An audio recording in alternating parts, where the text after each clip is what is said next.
While we have a pretty good idea of the structure of Inca ideology, the exact context and content of Inca religion, mythology, and cosmology, while growing clearer, is still open to debate.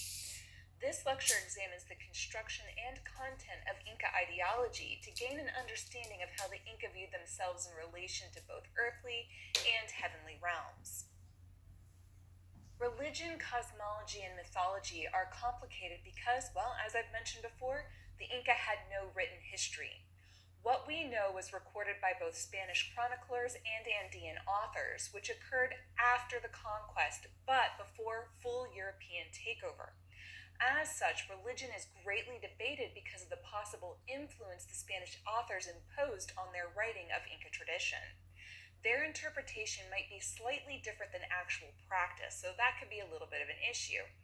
We do have access to additional records from the Inca themselves, including visual art, song, epic oral poetry, painted wooden tablets, and quipus. However, the exact context and content of Inca religion, mythology, and cosmology is definitely still open to debate. Many scholars believe that the Inca relationship to the world beyond is grounded in political and social organization. Patterns that seem to explain the universe beyond the human realm almost invariably reflect analogous systems as diverse as kin relations, social hierarchy, and water rights. Thus, Inca cosmology is about people and their relationship to the immediate world, as well as to their geographical and political environments. As I mentioned, this is expressed in stories and ritual. This is very unlike the ancient Aztec or ancient Maya, who recognized no less than 13 heavens and 9 underworlds. The Inca had no such concept. Their world and their place in the universe was thus worked out in the stories that integrated social, political, calendrical, and dynastic imperatives. Despite Spanish attempts to eradicate the Inca religious practice, the native Andeans retained their rites and rituals. In fact, some aspects of Inca religion survived with little or no change, while other aspects survived in a hybrid form, combining Inca and Spanish beliefs, even to this day. In Inca religion, rituals focused on natural phenomena, agriculture, curing, and prognostication. In a sense, it was more practical than it was spiritual. Religion played an important role for both royalty and commoners, and it was not uncommon for the Incas to show a certain amount of respect for local oracles or shrines, and they would even consult them themselves. One key aspect to religion and belief was flexibility. Long standing pre Inca rituals were adopted, and conquered polities were allowed to continue worship of their own gods as long as they accepted the Inca gods above their own deities. Inca rulers were seen as divine or semi divine descendants of the sun, and as I mentioned previously, mummies were worshipped as deities.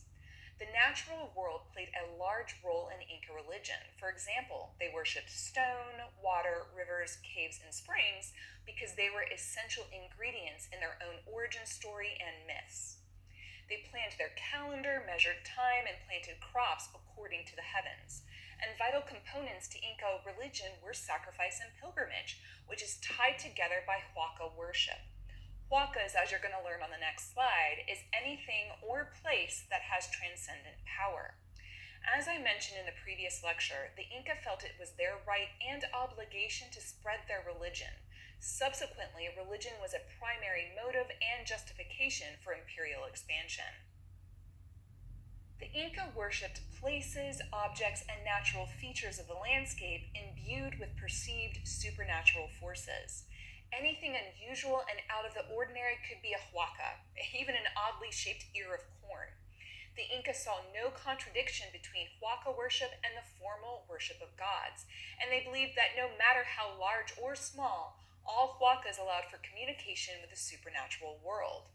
So, what were huacas worshipped for? Well, they were thought to guard against sudden death, prevent children from dying, they helped to preserve corn, victory in warfare, safe journeys, and they prevented water from running dry, just to name a few. Examples of huacas include temples, tombs of ancestors, stones, fountains, springs, hills, land bridges, quarries, caves, and even previous rulers. Two of the most important huacas were mountains Huanacari and Coricancha. The Huanacari mountain was worshipped because it was believed that a stone on its summit was the transformed brother of the first mythical Inca, Manco Capac. And the Coricancha mountain was as a whole considered huaca because of its location in the Cusco Valley. It is important to note that the Spanish went to extraordinary lengths to eradicate huacas. However, many have survived to this day. Much like the rest of Inca society, state religion was also organized hierarchically. The Sapa Inca was the ultimate religious authority, followed by a high priest called the Wiyak Uma, who was the head of a hierarchy of priests throughout the empire. The Wiyak Uma had power over all the shrines and temples and had duties including divining, interpreting oracles, prescribing penance, praying, sacrifices, treating illness, and presiding over various other rituals.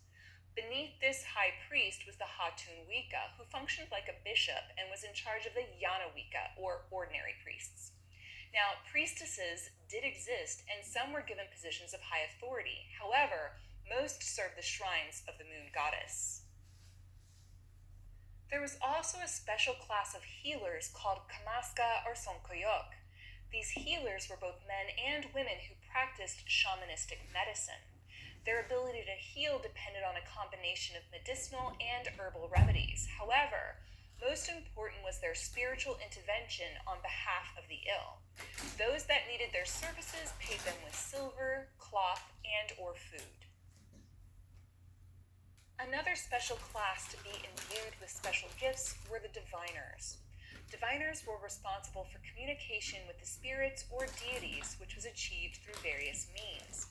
The most intricate method was using fire. In this method, spirits were summoned through a banquet around fires built in metal or pottery braziers. When the spirits accepted the offering, the diviner would ask questions of them, and the flames emitted through the openings in the brazier represented their statements. Simpler methods included counting objects like counting maize kernels, beans, or even pellets of llama dung. Supposedly, these objects were charged with something magical. Now, some diviners chewed coca and would spit it into their hands, and if it flowed evenly over 2 fingers, then the omen was good. If it spread unevenly, then the omen was bad. Now, the Inca believed it necessary to consult deities before making any major decision.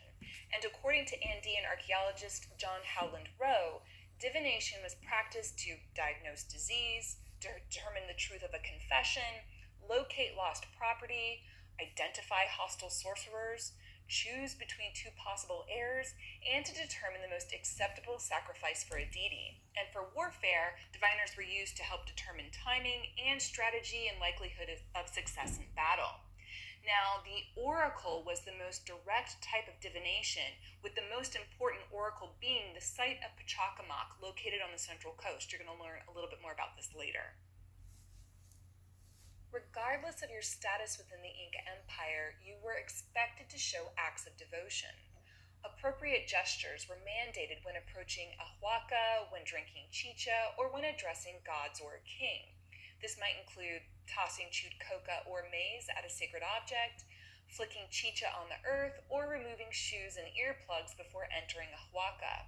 Now, when addressing kings or the gods, people were expected to bow slowly, hands out with their palms down, while making a smacking sound with their lips.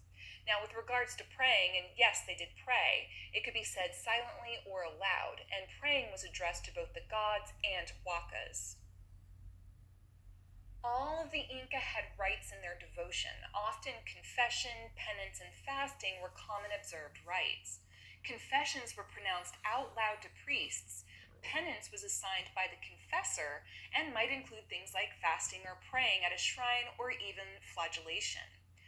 Fasting depended on the occasion and usually included abstentions from salt and chili, or under more serious conditions, abstaining from meat, chicha, and sex. Sacrifice was also an important religious rite and was usually a part of a seasonal festival or ceremony. Most common sacrifices were that of llamas and guinea pigs. The priest would basically determine the appropriate amount to be offered depending on the god. Often this was related to color, the amount of wool, and the markings on the llama, with brown llamas being offered the most to the god Viracocha. White llamas were sacrificed for the god Inti, and multicolored llamas were sacrificed for the god Intiayapa. The most valuable sacrifice were that of human beings, called a Capacocha sacrifice. Those who were sacrificed were not seen as dying, rather they were transcending to the gods. Don't worry, you're going to learn a lot more about this practice later on. The worship and care of mummies was central to Andean and Inca religious practice. Maquis, or the mummies of Inca kings and ancestors of Ayllus, were revered and cared for as though they were living, functioning beings. It was thought that maintaining the mummies was necessary to maintain cosmic order and the fertility of crops. Often, the mummies of kings were displayed and consulted, while others were stored in caves because caves were thought of as spiritual places, and they were cared for by their descendants, or the Panaka. Caring for the deceased was seen as a reciprocal contract in that the living looked after the dead, and the dead in return ensured sustainability of the living. This practice persisted even after Spanish arrival. The Spanish cremated the remains of the mummies, but the people worshipped the ashes. The Spanish threw the ashes into a river, but the people worshipped the river, and so on. Ancestor worship was truly ingrained in their belief system and could not be eradicated. In addition to ancestor worship, the Inca also worshipped an extensive pantheon of gods and goddesses. Now, because of the extensive nature of this pantheon, I'm only going to cover a few of the major gods and goddesses. Now, I have to start with Viracocha. Viracocha is the great creator god in both pre-Inca and Inca mythology. Viracocha was the greatest and one of the most important deities in the Inca pantheon and was seen as the creator of all things.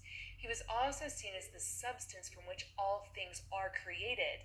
In addition, he is also intimately associated with the sea and the puma, which is like a cougar. So, Viracocha created the universe, the sun, the moon, and the stars. He also created time by commanding the sun to move over the sky. He is also known for creating civilization itself. Now, Viracocha was represented as wearing the sun for a crown, with thunderbolts in his hands and tears descending from his eyes to represent rain. He was also thought to have both male and female aspects. He really was their true great god. According to Inca mythology, Inti is the sun god, as well as the patron deity of the Inca Empire. Now, his exact origin is not known, but the most common story says that he is the son of Viracocha. He is thought of as a male, sometimes represented as a young boy. He is also sometimes represented by a gold disc with rays and a human face. The sun was perhaps the most important aspect of life because it provided warmth and light. Inti, therefore, was also known as the giver of life. Although he was the second most revered deity after Viracocha, he received the greatest number of offerings, and he is thought to be the founder of the Inca dynastic line. Hence, all of the Inca kings believed themselves to be the son of Inti. As such, the Sapa Inca, the ruler, claimed divine heritage and direct descent from the sun. Pachacamac was also considered a creator god, and Pachacamac was also the name of a major oracle site thought to be the location for the cult of Pachacamac, and also became a later pilgrimage site for the Inca. When the Inca conquered the area, they took him into their pantheon, so they adopted him, but they considered him a lesser rival of Viracocha, their creator god. The myths that survive of Pachacamac are sparse and confused, with reference to him beginning in around the Middle Horizon. Mama Kia was known as Mother Moon and, was the goddess of the moon. According to Father Bernabe Cobo in his writing from the mid-16th century, the moon was worshipped because of her beauty and the benefits she bestows upon the world. She was important for calculating the passage of time and the calendar, due to the fact that many rituals were based upon the lunar calendar and adjusted to match the solar year. She also oversaw marriage, women's menstrual cycles, and was deemed the protector of women in general. She had a temple dedicated to her in Cuzco, which was attended by priestesses. She was also thought to be married to the sun god Inti. So just as Inti was associated with gold, Mama Kia was associated with silver. Now, Inti Illapa was the thunder god, also known as the god of weather and meteorological phenomena like rainbows and lightning. Inti Illapa was considered the messenger and servant of the sun, hence the inclusion of Inti in his name. Inti Illapa was represented as a male wielding a sling or a war club and shiny clothes. When people wanted rain, they prayed to him.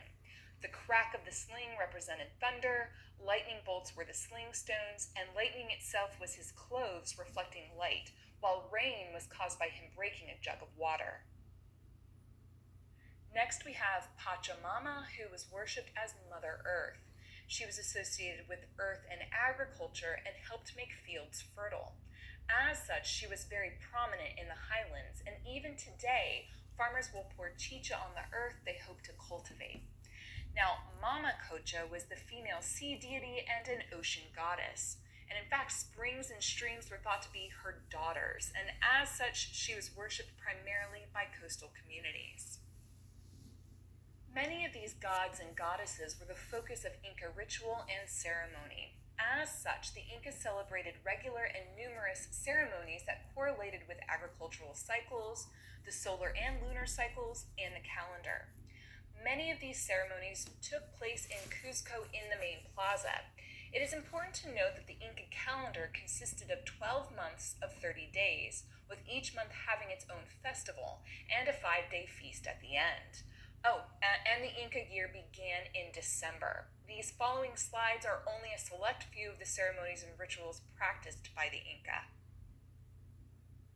The Capac Remi, or the Magnificent Festival, was the first ceremony of the year, taking place in December and lasting through most of January. This was probably the most important festival for the Inca. In this festival, all non-Inca ethnicities had to leave the city, and members of the Panaca gathered to sacrifice 10 llamas for the health of the king. They also burned a tunic representing a particular deity, as tunics were highly valued. After 3 weeks, the non-Inca were allowed to return to the city and participate in several days of drinking and dancing. They were then fed a mixture of llama blood and corn flour, again to help protect the king for a year. Now, the festival of Kamai, which took place during January, saw ritual battles between young boys, and 100 brown llamas would be sacrificed from each of the Suyus, all again for the health of the king and a tribute to the gods. The Hatu Pukui was performed at the height of the rainy season in February and was used to acquire the help of the sun god Inti to ensure a successful crop. During this ceremony, 100 brown-colored llamas were sacrificed in the main cities, and commoners would gather in their fields to sacrifice 20 guinea pigs and burn 20 bundles of wood. The Ai Murray ceremony, also called the Hatun Kuzkui or Great Civilization Ceremony, was a ritual harvest of sacred maize fields, accompanied by dancing and singing. For this ceremony, 100 llamas of all colors were sacrificed and their meat was eaten. Then near the end, 30 more llamas were sacrificed by burning for huaca maintenance. At this time, another ceremony called Mamacera was performed. For Mamacera, unusual shaped ears of corn were wrapped in fine textiles. Afterward, they were considered huacas of the corn deity and were asked to predict a good harvest for the coming year. At the heart of Inca ceremony and ritual is their creation myth. Numerous myths explain the Inca universe, and they are considered neither fact nor history, but they do tell us something about how the Inca perceived themselves. The Inca myths come to us filtered through the eyes and words of Spanish chroniclers.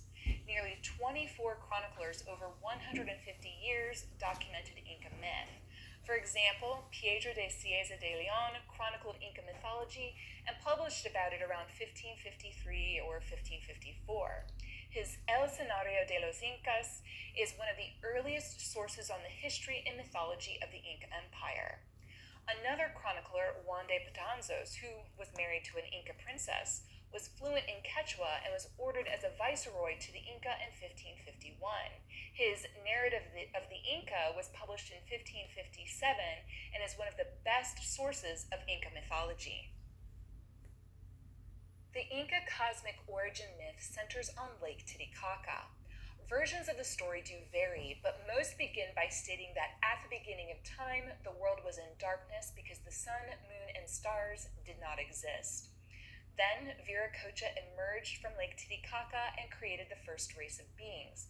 Most of the chroniclers refer to them as giants.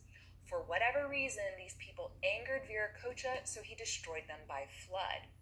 Viracocha then tried again, but first made the sun, moon, and stars, summoning them from Lake Titicaca. His second race of beings was made from stones or clay, and he placed the people underground so they could emerge and seed the nations that would later become the empire. The locations from which they emerged became huacas. The Inca believed that the world existed as three interrelated divisions: the Hana Pacha, the Ke Pacha, and the Uku Pacha, the world above, the world, and the world below. This seems connected to the concept of heaven and hell, but the Inca did not think of them this way. They based everything on duality and reciprocity. So opposing forces in the Andean worldview emphasized light and dark, male and female, upper and lower, the sun and the moon, etc. And keeping these balanced was crucial. Proper balance ensured a worldly equilibrium that signified the ideal physical and metaphysical state. Reciprocity ensured balance between these different elements, and their worldview was constructed for us by a native author named Juan de Santa Cruz. He built this in 1615, and he included a famous drawing that is generally accepted as the conceptual model for both the Coricancha Temple in Cusco and the Inca model of the universe. And here is that 1615 drawing by Juan de Santa Cruz. It represents the symbolism of the Coricancha Temple as well as the duality of the universe. It also contains symbols of unification, drawing the two sides together. There's an image of a man and a woman, the oval of Viracocha, and the stellar cross. The image of the man and the woman constitute the central focal point, thereby illustrating the centrality of humans to the cosmos. The grid pattern at the bottom, in translation, Santa Cruz referred to this as the masculine side as a storehouse and the feminine side as a terrace, which is believed to indicate Earth. In short, this image breaks down the conceived universe into dual symmetrical principles. On the one side, it's dominated by the sun and the masculine, and the other side by the moon and the feminine. It seems to reinforce the idea of that Inca principle with the concern of maintaining a state of equilibrium in a universe where dual forces were constantly threatening to become unbalanced. Situated at the center, like I said, are humans who appear to be the mediators of the various forces. The Coricancha Temple that I mentioned in the previous couple of slides, for which that drawing was supposedly based upon, is located in the city of Cusco, and Cusco is going to come up time and time again. It is the heart of the Inca Empire. Cusco was the political seat of the royal dynasty and the political core of the Inca, and its city plan was considered balanced both politically and symbolically. It was considered the conceptualized center of the world, or the axis mundi, around which the Inca physical and metaphysical universe revolved. It was, for the Inca, the center of Andean cosmological order. As the axis mundi, Cusco was at the center of everything, including the Cusco Sequez system. Sequez literally means line in Quechua. Radiating out from the center of Cusco are 42 sequez that seem to represent both political boundaries and pathways dotted with hundreds of small shrines. The sequez system broke Cusco into 4 sections, corresponding to the 4 political divisions or suyus. Huacas were connected by the sequez, so that as you journeyed along the line, you would visit the shrines in order. Huacas located on the sequez were many things, including natural landscape features like caves, boulders, or springs, as well as man-made features like houses, fountains, or temples.